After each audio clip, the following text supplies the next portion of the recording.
Hello you. In the rushing current of modern life, money is something that each of us needs, each of us desires.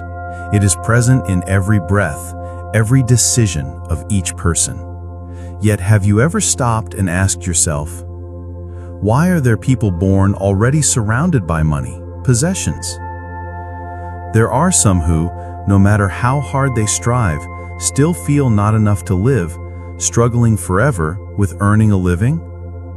Then there are those who, the more they give, the more they help, the more they become wealthy, prosperous.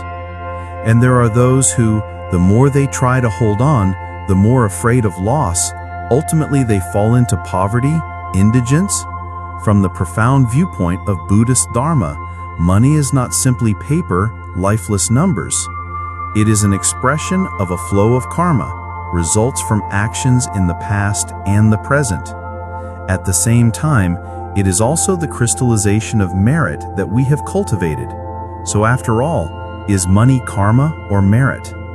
Let's dive deeply into this meaningful journey with the aim to understand the nature of money clearly, to be mindful in how we use it, and to transform our lives toward more peace and happiness. Part 1. Money is karma. Looking back at the root of suffering. 1.1. What is karma? Understand correctly to live correctly. In Buddhism, the concept of karma is extremely fundamental. Karma is not predetermined destiny, but rather actions, consisting of body, physical actions, speech, words, and mind, thoughts, of each of us. Every thought, word, and behavior of ours, however small, is like sowing a seed into the soil of consciousness. When conditions are ripe, those seeds will ripen into fruit, that is karmic result. And the money we have today, whether much or little, whether easy or hard, is also a kind of fruit. It does not appear by chance or just because of luck. It is the inevitable result of past karma that we have sown. We can see this clearly in everyday life examples. A rich person but lives all day in worry, anxiety, fear of losing possessions, even committing many unwholesome acts to keep money, may be paying for greedy karma or exploitative acts from past lives. On the other hand, a person though poor but always keeps a joyful heart, ready to help others within their ability, that is a sign they are sowing new merit seeds, gradually transforming old karma of theirs. We can see this clearly in everyday life examples. 3 types of karma affecting your wealth. Karma that governs money is not only individual actions. There are 3 main types of karma impacting our financial flow. Individual karma. This is what you have done directly, from intentions, speech to actions, which directly influence the money flowing in and out of your life. For example, you work diligently and honestly, money will come. You are lazy, do illegal things, money will deplete and come with troubles. Collective karma, community karma. We are born into a society, a country, a family, a community, all of which are the result of collective karma.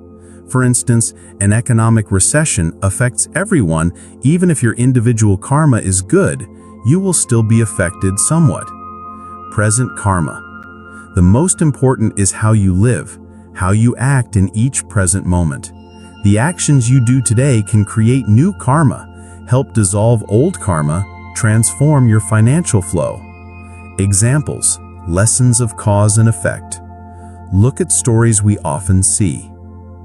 A person suddenly wins the lottery, a huge sum of money, seemingly changed life.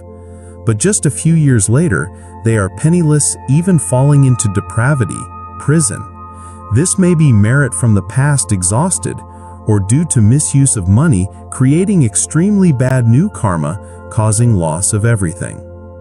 On the other hand, a person born poor, with no conditions, but they are always diligent, honest, and continuously help those around them within their ability. That is a sign they are sowing new merit seeds, gradually transforming old karma of theirs. Thus, money can be like a mirror, clearly reflecting each person's karma. Understanding this, we will no longer blame circumstances or lament fate, but begin turning to ourselves. Part 2. Money is merit, but merit can also be lost. 2.1. What is merit? Not luck, but accumulation. In Buddhism, merit is not random luck falling from the sky. It is the accumulation from wholesome deeds carried out with wisdom and compassion. Money may come from merit, but merit does not arise naturally. It must be intentionally planted and nurtured. The Buddha clearly taught, a person with merit, even without asking, receives what is desired. A person without merit, even if they pray, difficult to attain. This shows that merit is the solid foundation for sufficiency and prosperity in life, including finances. 2.2. How do you know you have merit? Signs of sufficiency. Signs indicating you have merit are shown in many aspects, especially in relation to money. You have money, but know how to use it at the right time, the right place. Money comes not only easily, but is used wisely, bringing benefit to yourself and others. Always have helpers in difficulties. When facing financial difficulties or any obstacle, someone is willing to help unconditionally. Doing business smoothly without harming anyone. Your business or income source develops sustainably without compromising ethics or harming others. Peace of mind when spending money. Not fearful, not envious. You feel calm and free when using money, not swayed by greed, comparison, jealousy. Good health, harmonious family, obedient children. Merit is not only shown through money, but also sufficiency in all life areas because all phenomena arise from mind. These signs are clear markers of merit-bearing fruit, showing the wholesome seeds you have planted are producing sweet fruit. 2.3. Merit can also be depleted. Be careful not to lose it. Merit is like a reservoir of water. If you keep taking water out without replenishing, the reservoir will definitely dry up. Merit is the same. If you only know how to enjoy without creating more, without nurturing, merit will gradually deplete and eventually vanish. Signs your merit is depleting may include business becoming increasingly difficult. Money comes and goes like flowing water. No matter how hard you try, money doesn't stay, or have to face many obstacles, unexpected costs. Getting involved in lawsuits, being scammed, or sudden financial accidents. Money lost for unclear reasons, or due to legal troubles, deceit. Losing direction in work and life. The more you strive, the more stuck you feel, cannot find a way out. Life becomes heavy and gloomy. Relationships deteriorate, health declines. Merit depletion affects not only finances, but negatively impacts other aspects of life. 2.4. How to preserve and increase merit. Foundation of sustainable prosperity. To maintain and grow merit, especially financial merit, we need to practice the Buddhist teachings consistently. Give in right way. Help others within your ability, not to seek fame or profit, not to generate pride or attachment to giving. Giving material, giving Dharma, sharing knowledge, good experience, giving fearlessness, helping others overcome fear are ways to create merit. Uphold precepts. Practice the 5 basic precepts of a Buddhist: no killing, no stealing, no sexual misconduct, no lying, no drinking alcohol or addictive substances. Keeping precepts purifies body, speech, and mind, laying the foundation for merit to grow. Cultivate mindfulness. Regularly reflect on your body, speech, and mind. Know how to stop, recognize mistakes to correct. Practice meditation, recite Buddha to stabilize and clarify the mind. A peaceful mind will attract good things. Make offerings to the triple gem, Buddha, Dharma, Sangha.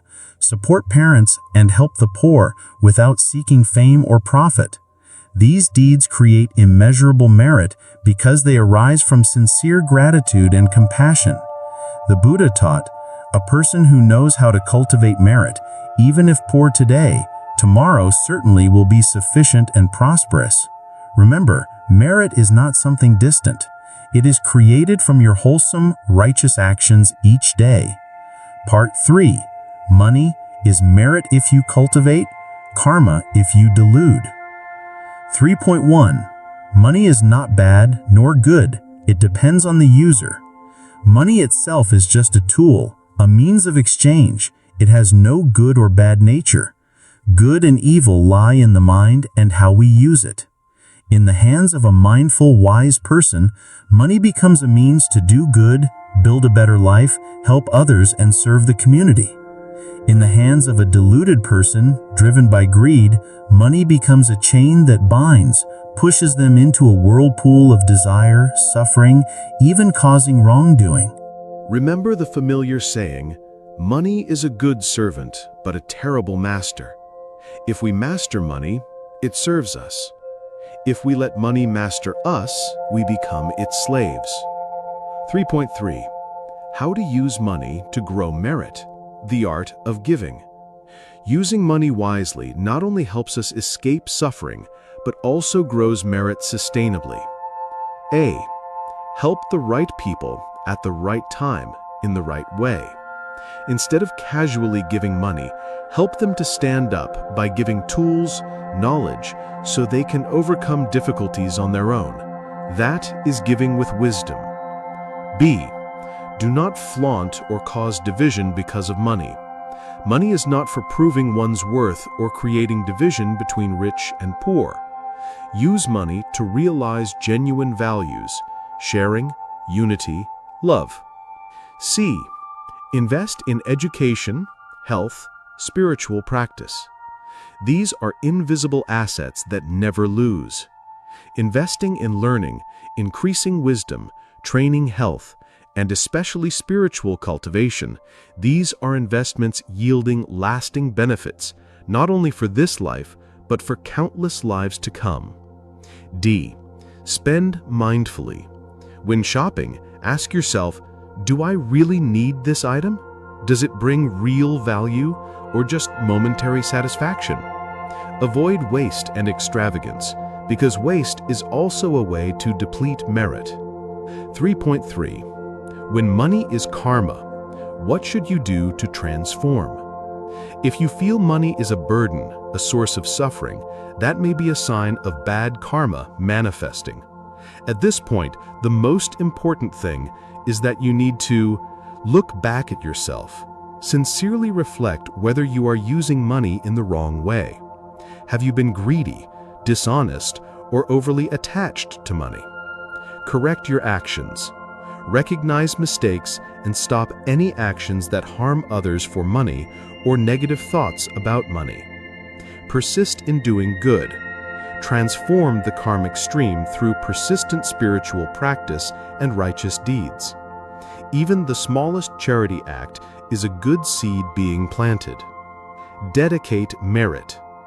Dedicate the merit from your good deeds for all beings, wishing that all suffering related to money be eliminated and everyone have sufficient merit to practice. The Buddha taught, one who knows mistakes, has the courage to admit mistakes, and sincerely corrects mistakes, that person is dispersing karmic obstacles and heading toward liberation and peace. Conclusion. Be mindful between wealth and money. Be at ease in everyday life. The journey to find the answer to the question, is money karma or merit, is not only about money, but deeper. It is a question about our minds. If you are suffering from lack of money, do not rush to blame or complain about fate. See it as an alarm, an opportunity to look within, inspect karmic conditions, and begin transforming from the inside. If you have much wealth, do not thus become arrogant or complacent.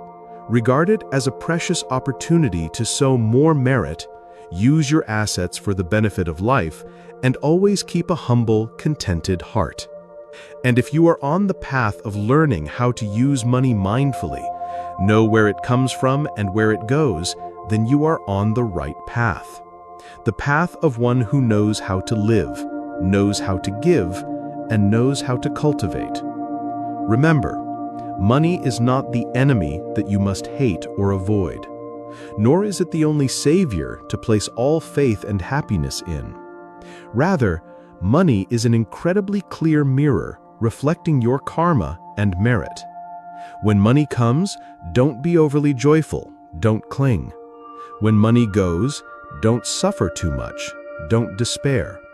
Because as long as you maintain a peaceful mind, continue to cultivate, continue to live mindfully and give, then you still have everything. Merit will always be nurtured, and peace will always be present in your life, no matter how money changes. May you always find true peace and prosperity in life. If you find these shares useful and want to continue the journey of exploring the deep values of applied Buddhism in modern life, don't forget to subscribe to the channel and click the bell icon so you won't miss our newest videos. Thank you for listening and accompanying.